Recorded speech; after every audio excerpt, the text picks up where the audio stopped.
चिंता संतानहंतारो यत्पादां भुजरेणवः स्वीयानां तान् निजाचार्यान् प्रणमामि मुहुर्मुहुः यदनुग्रहतो जन्तु सर्वदुःखातिगो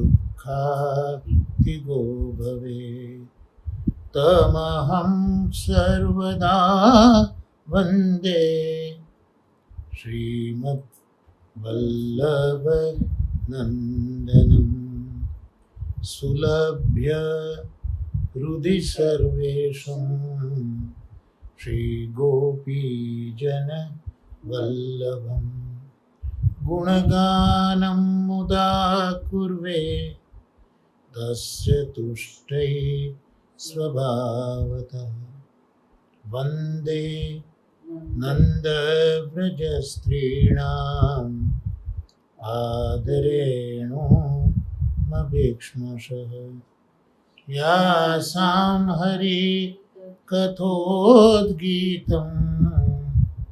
पुनाति भुवनत्रयम्। આજે શ્રી ભાગવતાર્થના પ્રકરણમાં શ્રી મહાપ્રભુજીના અનુગ્રહથી અને પરમ ભાગવત શ્રી દાદાજી તથા શ્રી નવનીત શાસ્ત્રીજીના આશીર્વાદથી કાનીથી ચોથા અધ્યાયનું અધ્યયન આપણે કરી રહ્યા છે. 71મી કારિકામાં 3 વસ્તુઓનો વિચાર કરવાની આપણે વાત વિચારી હતી કે નારદજીએ વ્યાસજીને ભાગવત સંબંધી બોધ કર્યો, તો એ બોધ કરવાનો કયો પ્રસંગ હતો. બીજું, નારદે વ્યાસજીને એ બોધ કેમ કર્યો, એટલે પ્રસંગ કયો હતો અને બોધ કરવાનું પ્રયોજન શું હતું. અને ત્રીજું, આ જે નારદજીનો ઉલ્લેખ છે બંને જગ્યાએ, તો એ નારદજી કોણ હતા, આ ત્રણેય સ્વરૂપ બતાવવા જોઈએ. એટલે આ ત્રણેય સ્વરૂપનું દર્શન મધ્યમ અધિકાર પ્રકરણ છે એના 4, 5 અને 6 આ 3 અધ્યાયો જોઈએ તો એમાં નારદે વ્યાસને ભાગવત સંબંધી જે બોધ કર્યો એ પ્રસંગ પણ જોવા મળશે. નારદજીએ વ્યાસજીને કેમ બોધ કર્યો એ પણ કારણ જોવા મળશે, અને નારદજી કોણ હતા એ પણ જોવા મળશે. એટલે આપણે આ ચોથા અધ્યાયથી શરૂઆત આપણી કરી છે. મધ્યમ અધિકારી પ્રકરણ છે, એટલે મધ્યમ અધિકારીનો વિચાર કરતાં કરતાં આપણે એ પણ સાથે જોવાનું છે કે ભાગવતના વિષયો સંબંધી પ્રશ્ન છે, ભાગવતના કર્તા સંબંધી પ્રશ્ન છે, ભાગવતના વક્તા સંબંધી પ્રશ્ન છે અને ભાગવતના શ્રોતા સંબંધી પ્રશ્ન છે. એટલે આ 4 પ્રશ્નો તો પૂછાયેલા જ છે, પણ એની સાથે સાથે જે શરૂઆતમાં આપણે 3 પ્રશ્નો જોયા, શા માટે નારદજીએ વ્યાસજીને ક્યાં આ પ્રસંગ કર્યો, એનું પ્રયોજન શું હતું, નારદજી વિશે શું આપણે જાણીએ, તો આ બધાનો સમન્વય હવે ચોથા અધ્યાયથી છઠ્ઠા અધ્યાયમાં આપણને જોવા મળશે. એમાં 14મી કારિકા આપણે છેલ્લા સત્સંગમાં વિરામ આપણે આપ્યો ત્યારે જોયું હતું કે વ્યાસ મહર્ષિજી એ પ્રગટ થયા છે, અને વ્યાસ મહર્ષિજીના પિતા પરાશર મુનિ છે, એમના માતા એ વાસવીજી છે, જે ઉપરીચર વસુના પુત્રી છે. અને જે 4 યુગો છે એ 4 યુગોની ચોકડી જે 1000 વખત ફરે એમાં ત્રીજું આવર્તન હતું. એ ત્રીજા આવર્તનમાં જ્યારે દ્વાપર યુગ આવ્યો ત્યારે વ્યાસજી નું પ્રાગટ્ય થયું છે અને ભગવાનની સંપૂર્ણ જ્ઞાન કલાનો અવતાર છે.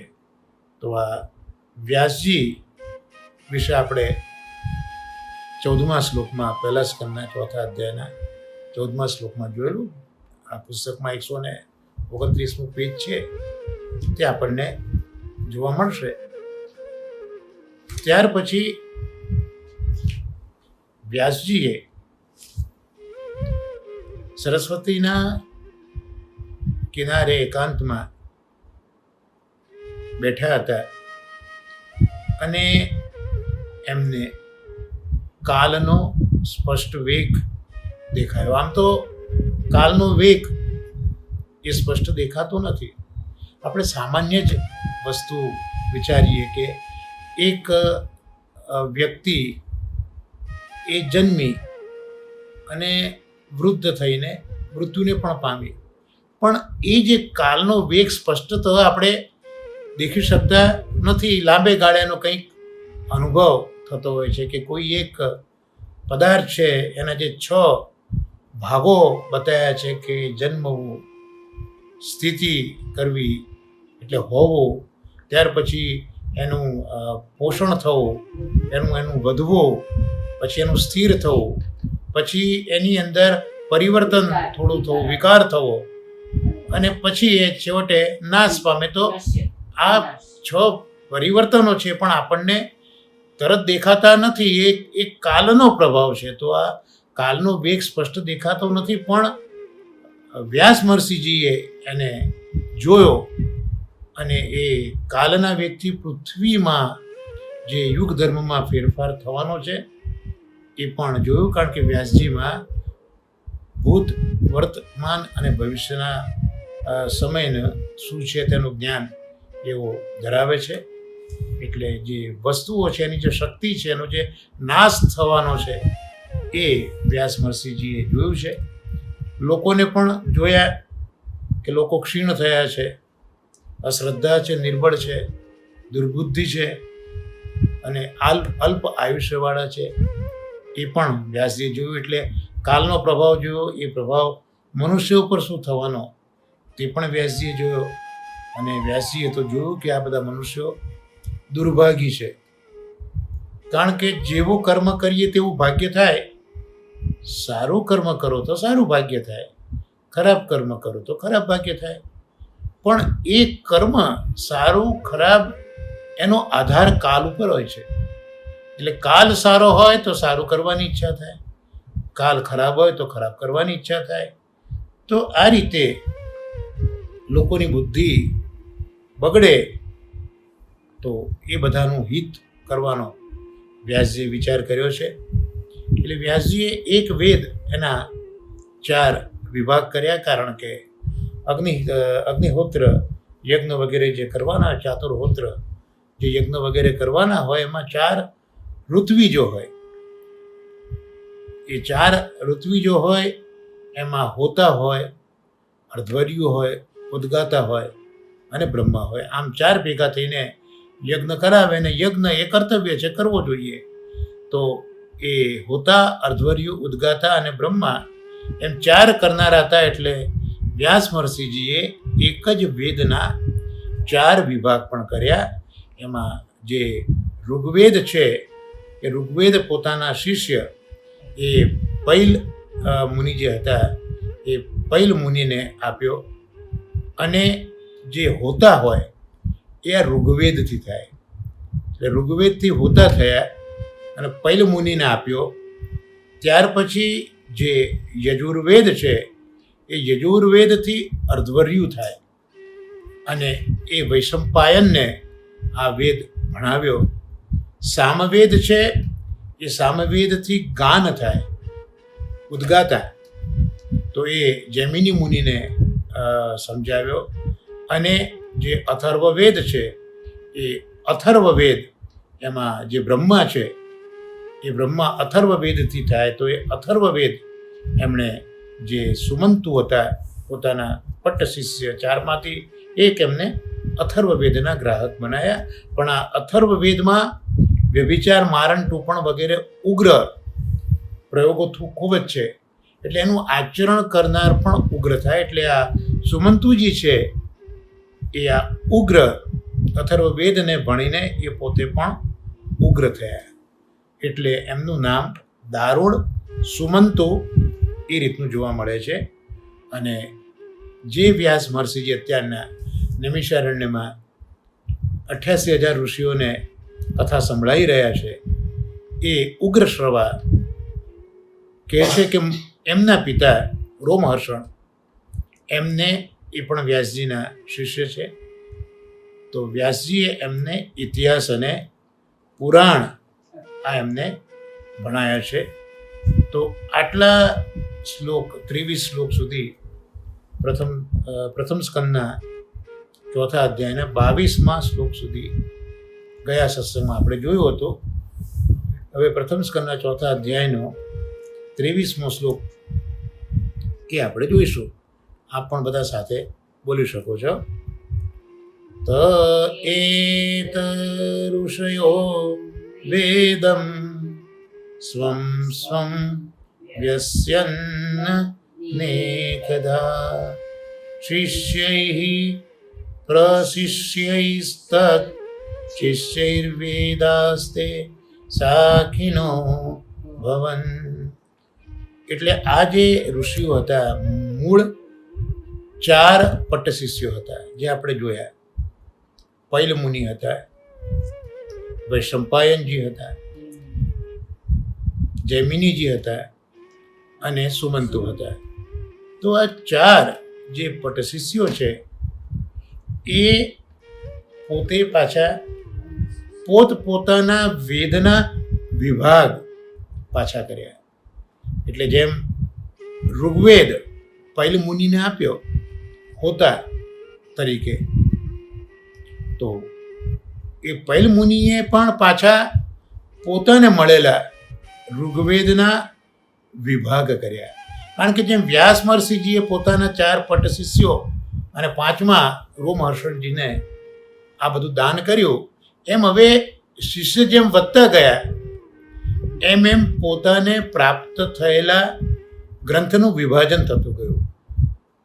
લૌકિકમાં જ આપણે જોઈએ કે એક વસ્તુ, એક પ્રોપર્ટી હોય તો જેમ જેમ વસ્તી વધતી જાય કે એના કુટુંબના વધતા જાય, બધા સભ્યો વધતા જાય, એમ એ પ્રોપર્ટીનું પણ વિભાજન બધું થતું જતું હોય છે. એ આપણે જોઈએ છે લૌકિકમાં પણ. એમ અહીંયા પણ જેમ પૈલ મુનિને હોતા તરીકે ઋગ્વેદ ભણાયો, તો પૈલ મુનિના પાછા શિષ્યો વધારે થયા, તો એમણે પોતાને જે આ ઋગ્વેદ મળ્યો હતો એના પાછા વિભાગ કર્યા.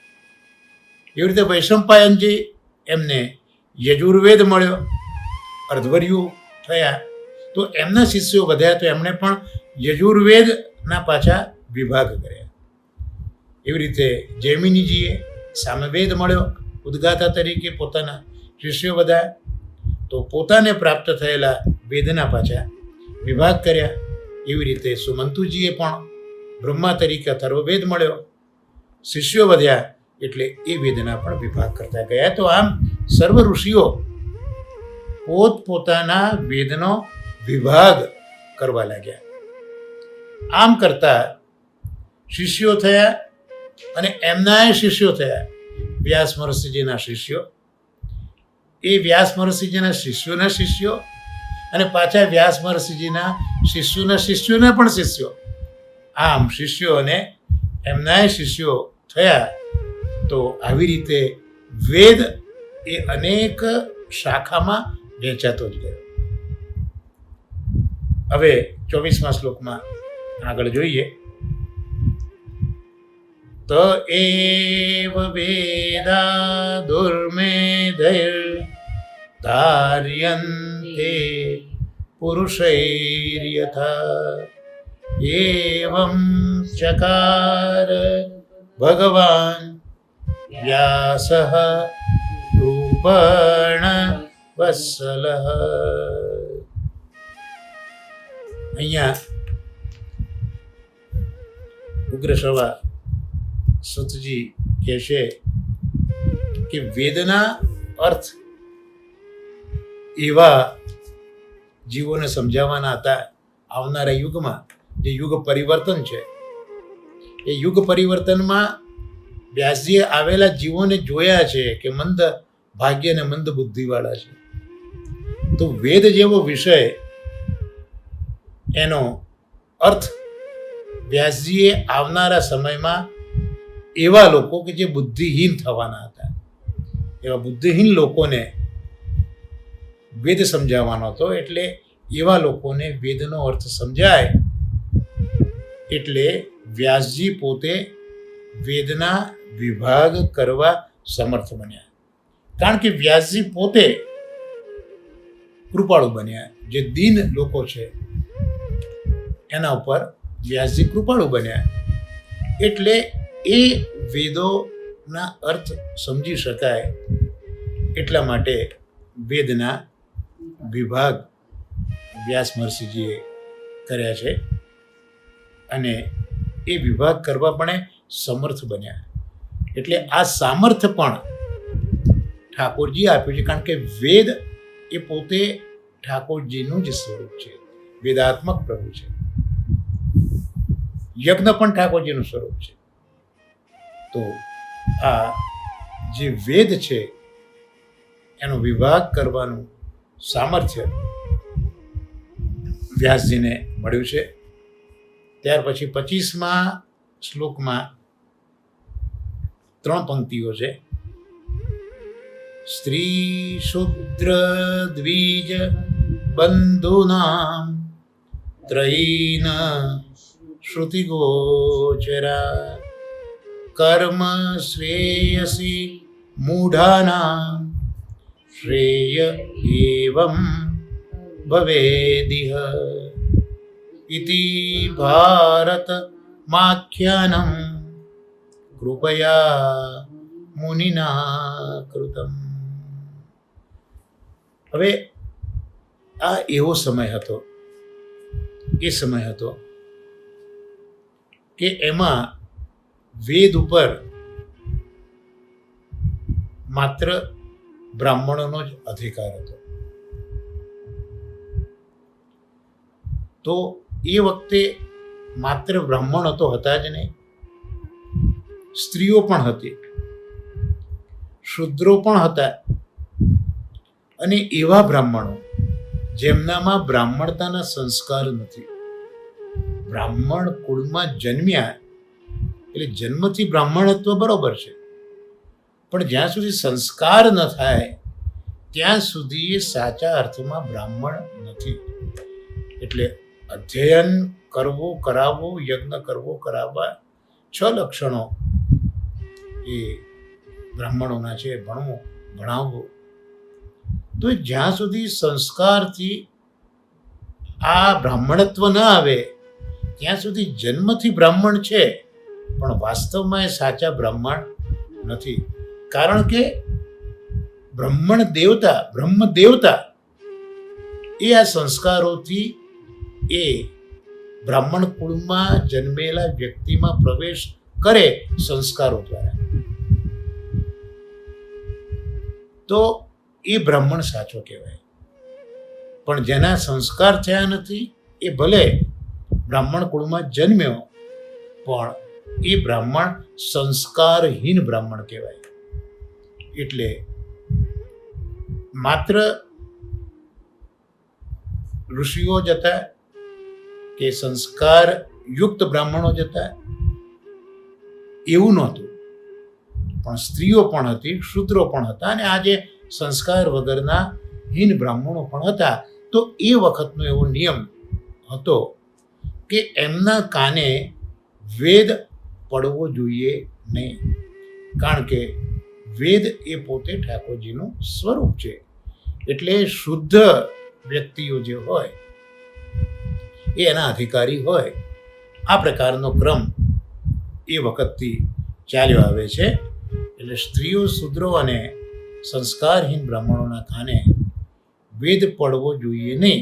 તો પછી આ 3 પ્રકારના જે જીવો છે, સ્ત્રીઓ, શૂદ્રો અને અજ્ઞાની બ્રાહ્મણો, તો એ જે જીવો છે, આવા અજ્ઞાની જીવો છે, એનું પણ કલ્યાણ તો કંઈ થવું જોઈએ ને, એનું પણ કલ્યાણ તો કરવું જોઈએ ને.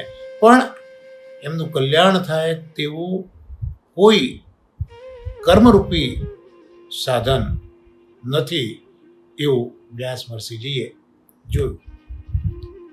એટલે આ પ્રકારના લોકો જે સંસ્કારહીન છે, એવા પ્રકારના લોકોનો હિતનો વિચાર પણ વ્યાસજીએ કર્યો. કારણ કે વ્યાસજી કૃપાળુ છે, આપણે આગળ જોયું. તો વ્યાસજીએ વિચાર કર્યો અને એ વિચાર કરીને વ્યાસજી બેસી નથી રહ્યા, પણ વિચાર કરીને એને અમલમાં પણ મૂક્યો. અને એ અમલમાં મૂક્યો અને જે ગ્રંથ મળ્યો આ અજ્ઞાની જીવોના કલ્યાણ માટે, એ ગ્રંથ એ મહાભારત. એ મહાભારતનું આખ્યાન વ્યાસ મહર્ષિજીએ જે કર્યું છે, એનું મૂળ કારણ વ્યાસજીનો કૃપાળુ દયાળુ સ્વભાવ, કે આવનારા યુગમાં જે અજ્ઞાની જીવો છે, એ અજ્ઞાની જીવો એમના આત્માનું કલ્યાણ કેમ કરશે, આવા જનોનું હિત વિચારીને વ્યાસ મહર્ષિજીએ મહાભારતનું આખ્યાન રચ્યું છે. હવે 26મો શ્લોક આપણે જોઈએ. એવં પ્રવૃતસ્ય સદા ભૂતાનાં શ્રેયસી દ્વિજા સર્વાત્મકેનાપી યદા નાતુષ્યત હૃદયં તતઃ. આમ વ્યાસજીએ ખૂબ પ્રયત્ન કર્યા. એક તો જે સંસ્કારવાળા છે એવા જીવો જે યુગ પ્રભાવમાં વેદોના અર્થ નહીં સમજી શકે, એવું સમજીને એવા સંસ્કારી જીવોને માટે પ્રભુએ એમને સામર્થ્ય આપ્યું. એટલે એક વેદના એમણે 4 વિભાગ કર્યા, જેથી એ વેદના અર્થ સમજી શકાય આવનારા યુગમાં. સાથે સાથે જે અજ્ઞાનીઓ છે, સ્ત્રીઓ, શૂદ્રો, સંસ્કાર વગરના બ્રાહ્મણો, એમના પણ આત્માનું હિત વિચારીને મહાભારતના ગ્રંથની રચના, આખ્યાન એ વ્યાસ મહર્ષિજીએ કર્યું. તો આમ વ્યાસજીએ સર્વકાળ, દરેક સમયે સર્વ પ્રકારના પ્રયત્નો કર્યા, જેથી એ પ્રાણી માત્રના કલ્યાણમાં પ્રવૃત્ત જ રહ્યા. વ્યાસજીએ પ્રત્યેક સમયે અને પ્રત્યેક પ્રકારે એવા પ્રયત્ન કર્યા કે જેમાં પ્રાણી માત્રનું કલ્યાણ હોય. આમ પ્રાણી માત્રના કલ્યાણમાં વ્યાસ મહર્ષિજી પ્રવૃત્ત થયા છે. અને આટલું કર્યા છતાં પણ પરિસ્થિતિ આવી, ના તુષ્યત હૃદયમ તતઃ. આટલું કર્યા છતાં પણ એમનું હૃદય સંતુષ્ટ ન થયું, એટલે હૃદયમાં અસંતોષ રહ્યો. આમ તો આપણે આજકાલની ભાષામાં કહીએ છીએ જોબ સેટિસ્ફેક્શન, એટલે આપણને ગમતું કામ મળ્યું હોય અને આપણે સફળતાપૂર્વક કરીએ તો આપણને સંતોષ થાય. એમ અહીંયા વ્યાસ મહર્ષિજી જે એક સારા વિચારો સાથે એક સારો પ્રયત્ન કરી રહ્યા હતા અને પ્રયત્નનું અમલીકરણ પણ કર્યું, પણ છતાંય એઝ કે જાણે એમને જોબ સેટિસ્ફેક્શન ના થતું હોય, પોતે હૃદયથી સંતુષ્ટ થતા નહોતા, એમના હૃદયમાં અસંતોષનો અનુભવ વ્યાસ મહર્ષિજી કરી રહ્યા હતા. હવે 27મો શ્લોક આપણે જોઈએ. નાતિ પ્રસીદત ધૃદય સરસ્વત્યા તટે શુચૌ વિતર્કયન વિવિક્તસ્થ ઇદમ પ્રોવાચ ધર્મવિદ. અહીંયા વ્યાસજીને ધર્મવેત્તા કયા છે. ધર્મવિદ જે ધર્મને જાણે છે, જે ધર્મને જાણે છે એ જ આ બધું જાણી શકે કે મારામાં શું ખૂટે છે. એટલે જ્યારે વ્યાસ મહર્ષિજીનું હૃદય સંતુષ્ટ ન થયું, અસંતોષ હૃદયમાં વ્યાપી ગયો, ત્યારે વ્યાસજી ઉદાસ થયા. આપણે પણ લૌકિકમાં જોઈએ છીએ કે જ્યારે આપણે સંતુષ્ટ નથી થતા હોતા ત્યારે ઉદાસ થઈ જઈએ છીએ. પણ વ્યાસજી તો ધર્મવેત્તા છે, એટલે સરસ્વતી નદીનો પવિત્ર એવો તટ છે, એકાંત પ્રદેશ છે. એટલે વ્યાસજી હવે પોતાના મન સાથે વાત કરી રહ્યા છે. વ્યાસજી હવે વિચારી રહ્યા છે કે આટલું બધું કર્યું છતાં પણ મારા હૃદયમાં સંતોષ કેમ નથી. એ વ્યાસજી હવે આ સરસ્વતી નદીના પવિત્ર તટે એકાંતમાં વ્યાસજી પોતાની જાત સાથે સંવાદ કરી રહ્યા છે. આપણે પણ ઘણી વખત અમુક પ્રસંગોમાં આપણી જાત સાથે વાત કરતા હોઈએ છીએ. તો વ્યાસજી કહે છે, ધૃત વ્રતેન હિ મયા છંદાસી ગુરવો જ્ઞયઃ માનિતા નિર્વિલીકેન ગૃહીતમ ચાનુશાસનમ.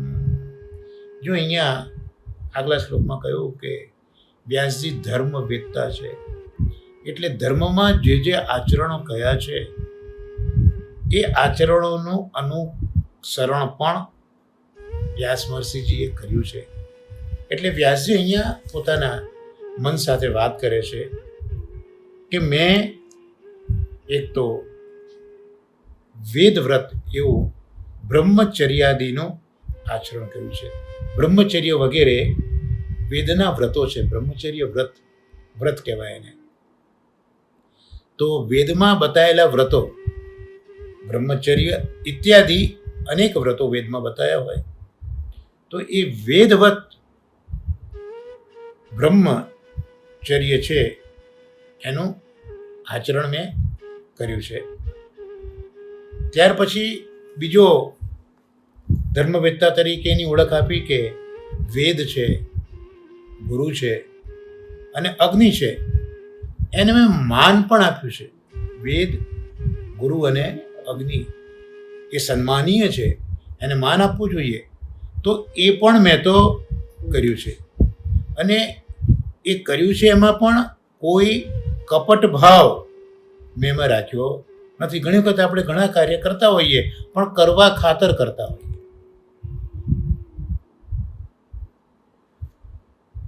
આજે સવારે જ ખૂબ સુંદર શાસ્ત્રીજીએ પૂછ્યું કે તમે સેવા કેમ કરો છો, સેવા તમે કેમ કરો છો. બધા જુદા જુદા પ્રશ્નો આપ્યા, જવાબ આપ્યા પ્રશ્નના, પણ અંતે શાસ્ત્રીજીએ ખૂબ સુંદર વાત કરી કે સેવા એટલે જે સહજ થાય તે સેવા. એટલે તમે સેવા શું કરો છો એ સેવા કરવી ન પડે. સેવા સહજ થઈ જાય. જેમ માતા પોતાના પુત્રને સહજતાથી રક્ષે છે, પોષે છે, એમ સહજતા છે. સહજ પ્રીતિ ગોપાલે ભાવે. એટલે જે સહજતા છે ને એ સંબંધોમાં બહુ જરૂરી છે. અને ઠાકોરજી તો એવા પ્રેમને વશ છે કે ઠાકોરજી આગળ કશું જ કરવાનું આપણે કરી રહ્યા છે એવું પ્રદર્શન કરવાની જરૂર જ નથી. કારણ કે અંતર્યામી સમસ્તાનામ ભાવમ જાનાતિ માનસમ. એટલે સેવા થઈ જવી જોઈએ. સેવા કરવાની ના હોય, સેવા થઈ જવી જોઈએ. તો અહીંયા પણ એ રીતે જે વેદ, ગુરુ અને અગ્નિને માન આપ્યું એમાં કોઈ કપટ ભાવ નથી રાખ્યો. અર્થાત એ સહજ થઈ ગયું છે. એમાં એમને કોઈ પ્રયત્ન નથી કરવો. સહજતા છે, એમનું દાયિત્વ છે, એમનું કર્તવ્ય છે. અને લોકોને બતાવવા માટે નથી. ન પ્રતિષ્ઠા ન પ્રસિદ્ધ એના માટે નથી. એમનું એક આ કર્તવ્ય છે. સહજપણે આ બધું થયું કે જેમાં કપટભાવ નથી, એટલે ગુરુને, વેદને અને અગ્નિને માન આપીને એમની પાસેથી કોઈ વસ્તુ પ્રાપ્ત કરવાની વ્યાસજીની ઈચ્છા નથી, કપટભાવ કોઈ નથી. અને લોકો ધર્મમાં પ્રવૃત્તિ કરે એ માટે મેં અધ્યાપન પણ કરાવ્યું, કારણ કે વ્યાસજીને ત્યાં તો કેટલા બધા શિષ્યો હતા, તો એ શિષ્યોને અધ્યાપન કેમ કરાવતા? જેથી એ ધર્મમાં પ્રવૃત્તિ કરે. વ્યાસજી આ વિચારી રહ્યા છે કે શા માટે મારા હૃદયમાં અસંતોષ છે, કેમ હું સંતુષ્ટ નથી? તો આટલું બધું તો થયું છે, છતાં પણ અસંતોષ કેમ છે? આગળ કહે છે, ભારત વ્યપદેશેન યામ્નાયાર્થશ્ચ દર્શિતઃ દૃશ્યતે યત્ર ધર્માદિ સ્ત્રી શુદ્રાદિ વિરપ્યુત. વિચાર કરતા કરતા કહે છે કે મેં જે સ્ત્રીઓ અને શુદ્રો છે, જેમને વેદના ધર્મનો અધિકાર નથી, એને પણ મેં ધર્મ પુરુષાર્થ બતાવ્યો. કઈ રીતે? મહાભારત રચીને. એટલે મહાભારત રચીને, એક મહાભારતનું મિશ કરીને જે વેદોના અધિકારી જીવો નહોતા એમના માટે એ મહાભારતમાં મેં એ જે ધર્મો છે વેદમાં બતાવેલા, સ્ત્રી ધર્મ, શૂદ્ર ધર્મ વગેરેમાં પણ જે ધર્મ એમના પુરુષાર્થો છે વેદે બતાવેલા, એ પુરુષાર્થો પણ મહાભારતની રચનાનું મિશ કરીને મેં બતાવ્યા. એટલે વ્યાસ મહર્ષિજી યાદ કર્યા કરે છે કે શું શું મારા દ્વારા થયું છે. અને 30મા શ્લોકમાં એટલે કહે છે કે તથાપી બત મે દૈયો યાત્મા ચૈવાત્મના વિભો અસંપન્ન ઇવા ભાતિ બ્રહ્મ વર્ચસ્ય સત્તમ. તો હવે વ્યાસજી કહે છે કે આટલું બધું કર્યું છે તો પણ હું જે છું એ કેમ અપ્રસન્ન લાગ્યું છે? એમાં પોતાની જાતને ગણાવે છે કે જે બ્રહ્મ વર્ચસ્વવાળાઓ છે, જેને બ્રહ્મનું જ્ઞાન છે, એ બધામાં હું અતિ શ્રેષ્ઠ છું. એ બધાનો હું શ્રેષ્ઠ પુરુષ છું, જેમને બ્રહ્મ વર્ચસ્વ છે. બધા જ પુરુષોમાં હું પોતે શ્રેષ્ઠ છું. આ એમનું દેહાભિમાન બતાવ્યું છે અહીંયા. એમનો આત્મા પણ સર્વસમર્થ છે એવું પણ બતાવ્યું.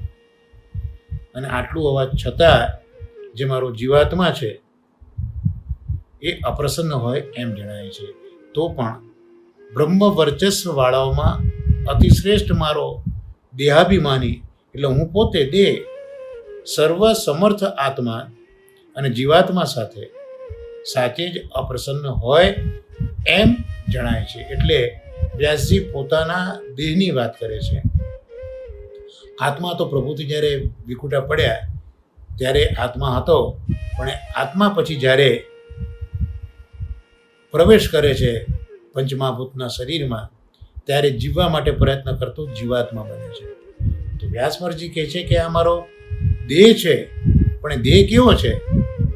શ્રેષ્ઠ છે, બ્રહ્મ વર્ચસ્વવાળામાં શ્રેષ્ઠ દેહ છે. છતાં મારો આ આત્મા જે સર્વસમર્થ છે, અને હું પોતે જીવાત્મા, એ અપ્રસન્ન હોય એવું મને પોતાને કેમ લાગે છે? અપ્રસન્ન હોય એમ જણાય છે. વ્યાસજી બ્રહ્મ વર્ચસ્વવાળા મુનિઓમાં શ્રેષ્ઠ છે. એટલે જેમને બ્રહ્મ જાણી લીધું છે, જેનામાં બ્રહ્મ જ્ઞાન છે, બ્રહ્મ સાથે જેનું તાદાત્મ્ય છે, એવા બ્રહ્મના વર્ચસ્વવાળા મુનિઓ છે. તો એ મુનિઓમાં પણ શ્રેષ્ઠ એ વ્યાસ મહર્ષિજી છે. અને ઉપર બધા જે વિવિધ પ્રયત્નો કર્યા તે તો આપણે પ્રયત્ન જોયા જ, કે એક વેદના 4 વિભાગ કર્યા. ત્યાર પછી મહાભારતની પણ રચના કરી. જે સ્ત્રીઓ, શુદ્રો, સંસ્કારહીન બ્રાહ્મણો હતા, એમના આત્માના કલ્યાણ માટે પણ વ્યાસ મહર્ષિજીએ પ્રયત્ન કર્યા છે. પોતે ધર્મનું આચરણ કર્યું છે. એટલે વેદ, ગુરુ અને અગ્નિ એનું કપટ વગર સન્માન કર્યું છે, માન કર્યું છે. વેદમાં બતાવેલા ધર્મો છે, બ્રહ્મચર્ય વ્રત વગેરે વ્રતોનું પણ વ્યાસજીએ આચરણ કર્યું છે.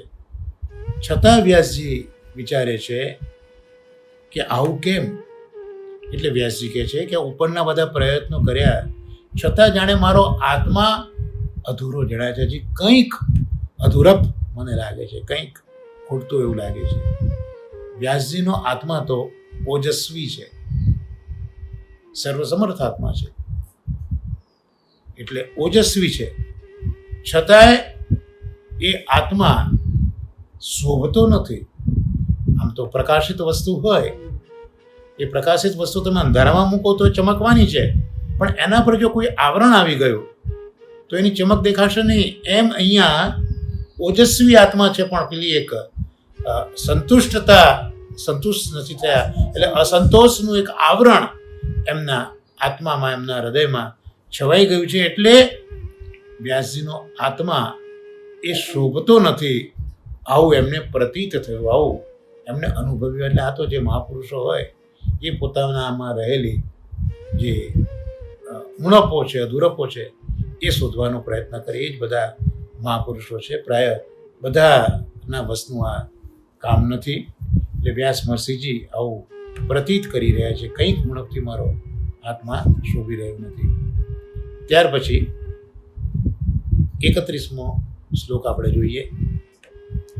કિમ વા ભાગવતા ધર્મા ન પ્રાયેણ નિરૂપિતા પ્રિયા પરમહંસાનાં ત એવ યચ્યુત પ્રિયા. આટલો મેં વિચાર કર્યો ને, તો સાથે સાથે એમને પોતાની રીતે પણ પ્રભુ પ્રેરણાથી કંઈક કારણ પ્રાપ્ત થયું એવું અહીંયા દેખાય છે. પહેલાં વિચાર કર્યો કે શા માટે હું અસંતુષ્ટ છું, આટલું બધું કર્યા છતાં પણ કેમ મને સંતોષ નથી. તો આ શ્લોકમાં આપણે જોઈએ તો વ્યાસજી વિચારે છે કે પરમહંસો છે તો અચ્યુત ભગવાનને અહીંયા અચ્યુત કહ્યા. જેમનામાંથી જીવો તો ચ્યુત થાય છે, છૂટા પડે છે, પણ એ પોતે તો ત્યાં ને ત્યાં રહે છે. અચ્યુત જે સ્થિર છે એ અચ્યુત. તેવા અચ્યુત ભગવાનને પરમહંસોના પ્રિય ભગવત સંબંધવાળા ધર્મો પ્રિય છે. આ બધું વ્યાસજી કેમ કરે છે? પ્રભુની પ્રસન્નતા માટે જ કરે છે. તો એ પ્રભુને પ્રિય શું છે એ અહીંયા બતાવ્યું. અહીંયા કહેવાય માગે છે કે ભગવાનને પ્રિય તો એ પ્રિય ધર્મો છે. પણ કયા ધર્મો છે? એ ધર્મો ભગવદ સંબંધવાળા છે. અને ભગવદ સંબંધવાળા ધર્મો કોના આચરણ માટે છે? પરમહંસો માટે છે. આપણે શરૂઆતમાં પણ જે મંગલાચરણના શ્લોક જોયા એમાં પણ આ જ પ્રકાર આપણે જોયો હતો. તો પરમહંસો છે એ પરમહંસોને ભગવદ સંબંધવાળા ધર્મો પ્રિય છે. તો એવા પ્રિય ધર્મો એનું મેં નિરૂપણ નથી કર્યું. વ્યાસજી વિચારી રહ્યા છે, પોતે કંઈક સોલ્યુશન જવાબ મેળવવા પ્રયત્ન કરે છે કે આવા ભગવત ધર્મોનું મેં વિશેષ પ્રમાણમાં નિરૂપણ નથી કર્યું. આમ તો જે મહાભારત આખ્યાન લખ્યું એમાં તો બધા ધર્મો ભગવાને કરેલા જે બધા પરાક્રમો છે એનું પણ વર્ણન તો હતું જ, પણ વ્યાસજી વિચારે છે પણ એમાં એવા ધર્મો કદાચ મેં વર્ણવ્યા નથી જે પરમહંસોને પ્રિય હોય. કારણ કે પરમહંસોને તો માત્ર ને માત્ર ભગવત સંબંધવાળા ધર્મો જ પ્રિય હોય છે. અને મહાભારતમાં તો અનેક જણની વાતો એમાં કરવામાં આવેલી છે. તો જે અચ્યુત ભગવાનને જે પરમહંસોના પ્રિય એવા ભગવદ સંબંધવાળા ધર્મો પ્રિય છે, તો એનું મેં વિશેષ પ્રમાણમાં શું નિરૂપણ નથી કર્યું? આવી વ્યાસજીને પોતાનામાં રહેલી એક ક્ષતિ દેખાઈ. અને એ જ વખતે 32મો શ્લોક જોઈએ. તસ્યૈવં કિલમાત્માનં મન્યમાનસ્ય ખેદ્યતઃ કૃષ્ણસ્ય નારદોભ્યાગાદાશ્રમં પ્રાગૃદાહૃતમ.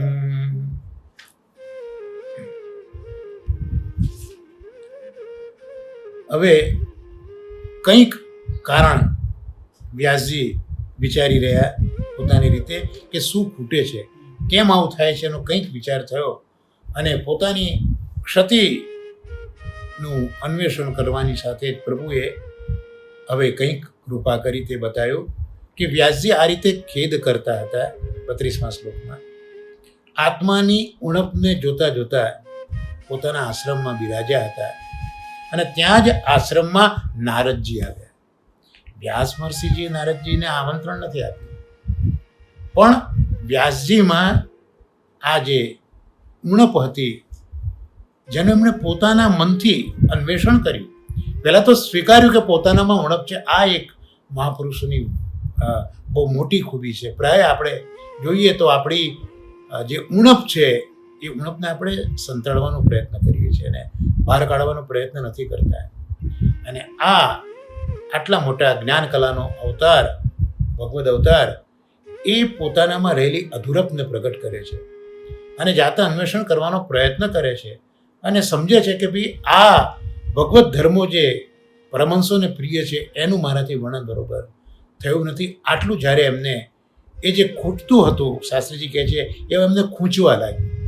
અત્યાર સુધી ખૂટતું હતું પણ હવે એમને ખૂટતું હતું તે ખૂંચવા લાગ્યું. પહેલાં ખૂટતું હતું તે શોધવાનો પ્રયત્ન કર્યો, દૂર કરવાનો પ્રયત્ન કર્યો, ન એમાં સફળતા મળી તો હવે એ જે અધૂરપ હતી એ એમને ખૂંચવા લાગી. તો પ્રભુએ કૃપા કરી અને નારદજીને મોકલી આપ્યા. તો વ્યાસજી ખેદ કરતા હતા, આત્માની ઉણપને જોતા આશ્રમમાં બેઠા હતા અને ત્યાં જ આશ્રમમાં નારદજી આવ્યા. નારદજી પણ ભગવદ અવતાર જ છે. 33મો શ્લોક જોઈએ. તમવિજ્ઞાય સહસા પ્રત્યુત્થાયા ગતમ મુનિ પૂજ્યામાસ વિધિવન નારદમ સુરપૂજિતમ. નારદજીને જોયા એટલે વ્યાસજી શીઘ્રતાથી સન્મુખ ઊભા થયા. વ્યાસજી બેઠા હતા, નારદજી જેવા આવ્યા, વ્યાસજી શીઘ્રતાથી ઊભા થયા. આમે એક મહાપુરુષ આવે તો આપણે તરત ઊભા થઈને એનું સ્વાગત કરવું જોઈએ અને આદર આપવો જોઈએ. અને એ વ્યાસજી નારદજીને સન્મુખ થાય છે. અને નારદજી તો એવા છે કે જેમની પૂજા દેવોએ પણ કરી છે. નારદજીનું પૂજન તો દેવોએ પણ કરેલું છે. અને આવું નારદનું એક વ્યક્તિત્વ. તો વ્યાસજી શીઘ્રતાથી ઊભા થઈને સન્મુખ થઈને આવા પધારેલા નારદજીનું પૂજન કરે છે. તો અહીંયા જે ચોથો અધ્યાય છે જેમાં મધ્યમ અધિકાર પ્રકરણ છે એનો પહેલો અધ્યાય, એમાં વ્યાસજીની ચિંતાનું વર્ણન કર્યું.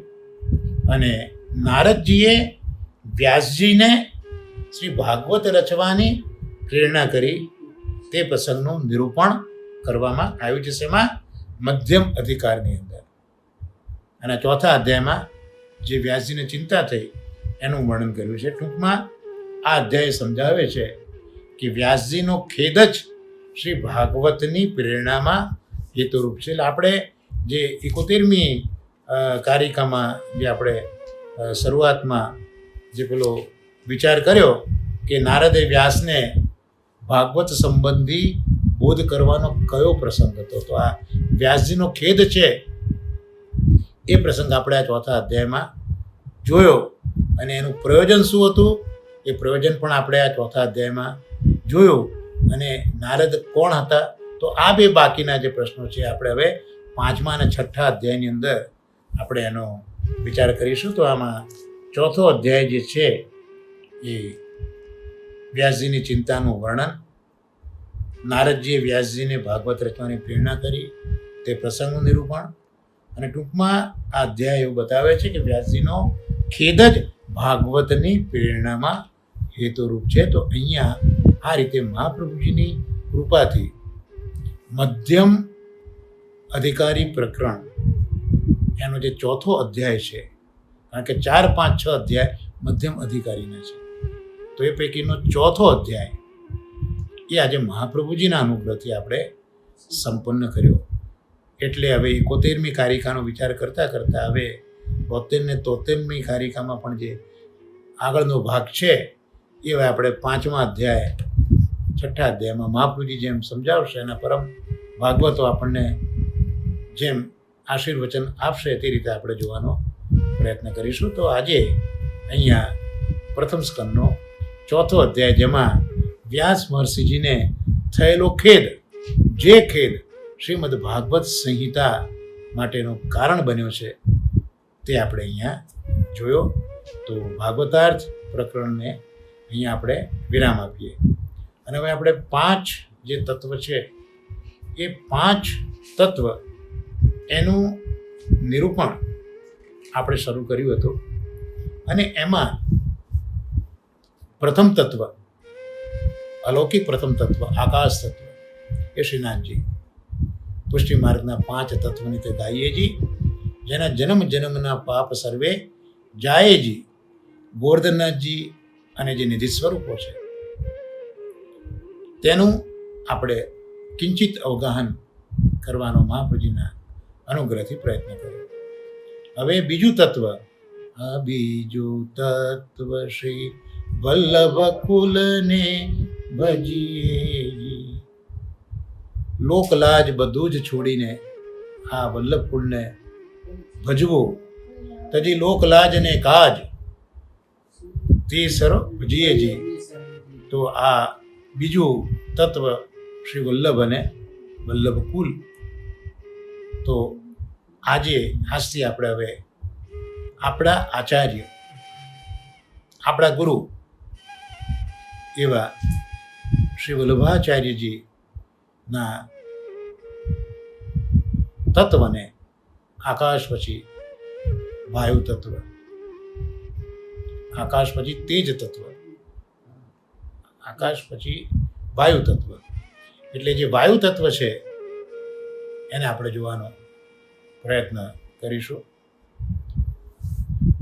તો અહીંયા મહાપ્રભુજીનો આપણે પ્રકાર જોઈએ.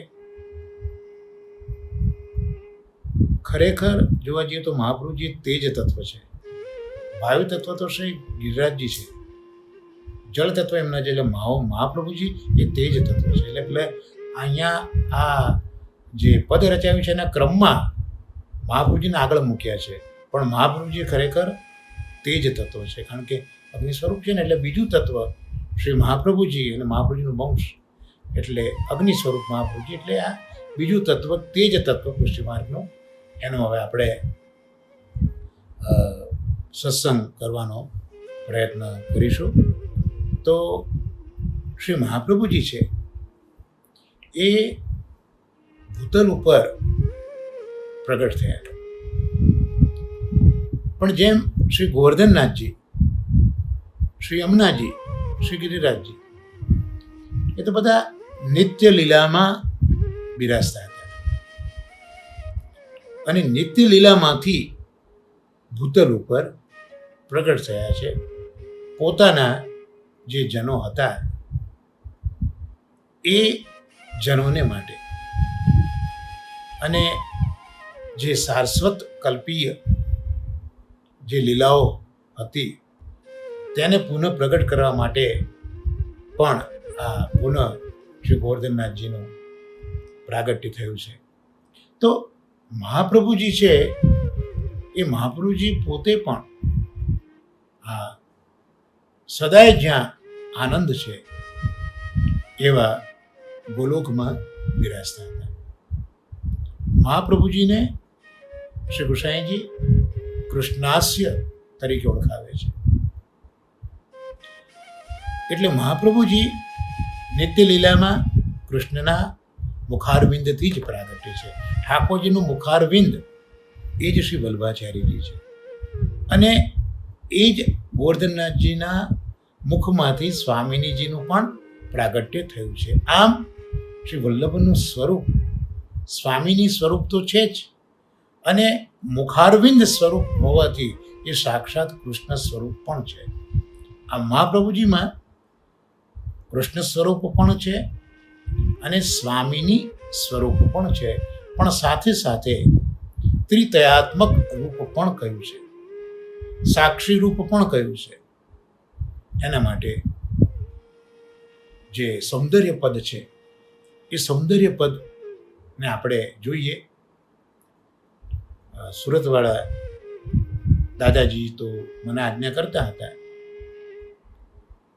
કે આ સૌંદર્ય પદ એ શ્રી ગોપીનાથ ચરણોએ રચ્યું છે. ઘણા ગુસાઈજીએ રચ્યું એવું પણ માને છે. એની સાથે આપણે બહુ ચર્ચાનો કોઈ સવાલ નથી, પણ સૌંદર્ય પદ એમાં આ ત્રિતયાત્મક સ્વરૂપને આપણે સમજવાનું શ્રી મહાપ્રભુજીની કૃપાથી જ પ્રયત્ન કરીએ. એ સૌંદર્ય પદ આ રીતનું છે.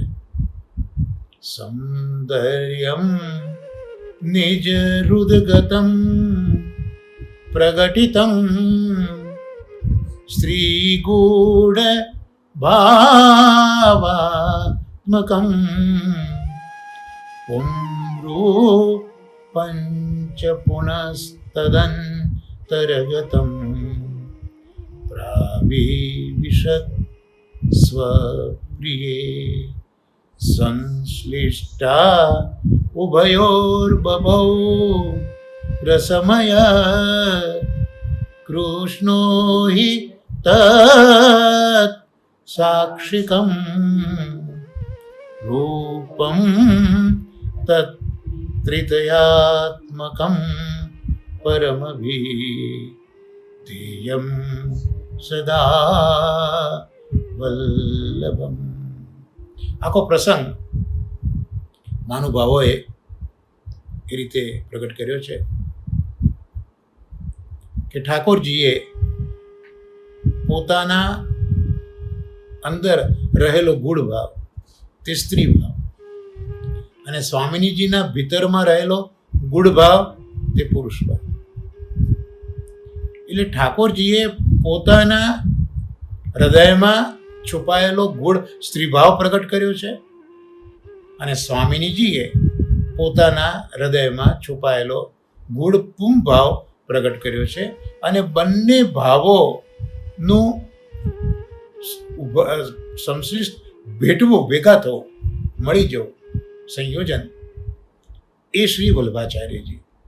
પણ આવું કેમ થયું એ માટેની એક કથા આપણા સંપ્રદાયમાં જોવા મળે છે કે સ્વામિનીજી છે એ સ્વામિનીજી સ્ત્રી સહજ સ્વભાવ છે.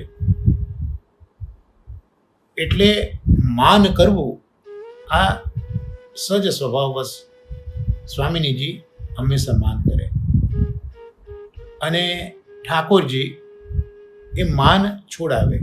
આ તો ગોલોકની નિત્ય લીલા છે અને એ જ પ્રકારે આપણે ત્યાં પણ જોઈએ છે કે સેનના દર્શન પછી માનના પદો આપણા ત્યાં ગવાતા હોય છે. તો રોજ આવો ક્રમ લીલાનો હોય અને સ્વામિનીજી જુદા જુદા કારણથી માન કરે અને ઠાકોરજી જુદા જુદા રીતે એ માન છોડાવે. આમ રસ પ્રગટ થાય, જુદી જુદી લીલાઓ દ્વારા રસ પ્રગટ થાય, એમાં વિવિધતા પણ જોવા મળે. તો એ આ પ્રકાર ગોલોકની અંદર હતો, આજે પણ છે. એમાં એક વખત ભગવદ ઈચ્છા, કારણ કે જે કંઈ થઈ રહ્યું છે એ ભગવદ ઈચ્છાથી જ થઈ રહ્યું છે. કારણ કે ઠાકોરજી અને સ્વામીજીજી એમને જે નિત્ય લીલામાંથી જે જીવો પોતાના છે એક યા બીજા કારણે ભૂતલ ઉપર વિચરિત થયા છે, એમને પાછા ગોલોકમાં લાવવા છે. પણ લાવવા કઈ રીતે? આવું એક કાર્ય કોને સોંપવું? એટલે ભગવદ ઈચ્છા આજે કંઈક એવી થઈ છે કે સ્વામીજીજી હવે ઠાકોરજીને કહે છે કે મહારાજ, રોજ તો હું માન કરું છું અને આપ છોડાવો છો, પણ આજે આપ માન કરો અને હું છોડાવું. ઠાકોરજી સ્વામીજીને સમજાવે છે કે આ માન કરવું એ સ્ત્રી સહજ સ્વભાવ છે. એટલે આપ માન કરો એ જ યોગ્ય છે, પુરુષ માન કરે એ યોગ્ય ન લાગે. પણ સ્વામીજીજી આજે હઠ કરીને બેઠા હતા, સ્ત્રી હઠ, રાજ હઠ, બાલ હઠ, એક હઠ લઈને બેઠા હતા. એટલે સ્વામીજીએ પણ એ સ્ત્રી હઠ આગળ ઝૂકી જવું પડ્યું, કારણ કે ઠાકોરજીની જ ઈચ્છા કંઈક આવી છે. એટલે ઠાકોરજીએ માન કર્યું. ઠાકોરજીએ માન કર્યું પછી સ્વામીજીએ ખૂબ પ્રયત્ન કર્યો, પણ એ ઠાકોરજીનું માન છોડાવી ન શક્યા. હવે એક પ્રાણ બપુદોય જેવી પરિસ્થિતિ ઠાકોરજી અને સ્વામીજીની છે. એક જ પ્રાણ છે, ભલે બે શરીર છે, એટલે પરસ્પર રહી જ ન શકે. ઠાકોરજી અને સ્વામીજી, શ્યામ અને શ્યામા, સ્વામીજી એવા તો પરસ્પર સંકળાયેલા છે કે ઠાકોરજી પાસે હોય છતાંય સ્વામીજીને નિમિષ માત્રમાં એમ લાગે કે પ્રભુ મને છોડીને જતા રહ્યા. પ્રત્યક્ષ વિરહનો અનુભવ કરનારા આ સ્વામીજી છે. બહુ સમય થયો પ્રભુએ માન ન છોડ્યું. ઠાકોરજી પણ સ્વામીજી વગર રહી શકતા નથી અને સ્વામીજી પણ ઠાકોરજી વગર રહી શકતા નથી. તો હવે શું કરવું? પણ બંને સ્વરૂપના ભીતરમાં જે ગૂઢ ભાવ છુપાયેલો છે, ઠાકોરજીના હૃદયમાં રહેલો સ્ત્રી ગૂઢ ભાવ અને સ્વામીજીમાં રહેલો પુરુષ ગૂઢ ભાવ, એ બંને ભાવથી આ બંનેનો વિરહ સહન ન થયો. એટલે ઠાકોરજીના હૃદયમાંથી એક ગૂઢ સ્ત્રીભાવ પ્રગટ થયો અને સ્વામીજીના હૃદયમાંથી ગૂઢ ભાવ પ્રગટ થયો. અને પરસ્પર આ બંને ભાવો, આ બે સ્વરૂપોને સમજાવવા માટે આગળ વધ્યા અને એ બંને સ્વરૂપો જ્યાં મળ્યા ત્યાં તો આ સ્વરૂપનો સંયોગ થયો. અને જ્યારે સંયોગ થાય ત્યારે આ ગૂઢ ભાવ એ પછી રસાભાસ ઉત્પન્ન કરે. એટલે ભાવ એ સ્વામીજીને સમજાવીને લાવે છે અને સ્ત્રી ભાવ ઠાકોરજીને સમજાવીને લાવે છે. અને બંનેનું જ્યાં મિલન થયું ત્યાં પછી આ ગૂઢ ભાવની ઉપસ્થિતિ સંયોગમાં રસાભાસ કરાવે. તો આ જે ઉત્પન્ન થયેલા આ બે ગૂઢ ભાવો એ વખતે આ સ્વરૂપે શ્રી મહાપ્રભુજીમાં પધરાવ્યા છે. એટલે આ મહાપ્રભુજીમાં આ રીતે આ સાક્ષી સ્વરૂપ છે. આપ મુખારવિંદથી પ્રગટ થયા મુખ સ્વરૂપ છે, હાસ્ય છે, એટલે ઠાકોરજી તો છે જ. સાથે સાથે આ રીતે સ્ત્રી ભાવયુક્ત સ્વામીજી પણ છે. અને આ લીલાનું પ્રત્યક્ષ દર્શન કર્યું એટલે સાક્ષી ભાવ છે. એટલે મહાપ્રભુજીમાં આ ત્રિતયાત્મક સ્વરૂપ, સાક્ષી ભાવનું સ્વરૂપ, એટલે વલ્લભની અંદર આ બંને જે ગૂઢ ભાવ છે એ બિરાજ્યા છે. એટલે આ વલ્લભ ત્રિતયાત્મક આ સાક્ષી ભાવે આ લીલાનું દર્શન વલ્લભે કર્યું છે. તો આ વલ્લભનું પ્રાગટ્ય એ નિત્ય લીલામાં ગોલોકમાં આ રીતે પ્રાગટ્ય વલ્લભનું થયું છે. તો અહીંયા તો સદાનંદ છે, પ્રભુની સદા સેવા જ કરવાની છે. ભરપૂર આનંદ છે, અલૌકિક આનંદ છે, આનંદ સ્વરૂપ પ્રભુ છે. તો એવા વલ્લભ ભૂતલ ઉપર કેમ પ્રગટ થયા? કારણ કે આ જગત તો નિરાનંદ છે, જ્યાં આનંદ છે જ નહીં. જ્યારે ગોલોક, એ ગોલોક તો પૂર્ણાનંદથી પ્રચુર છે.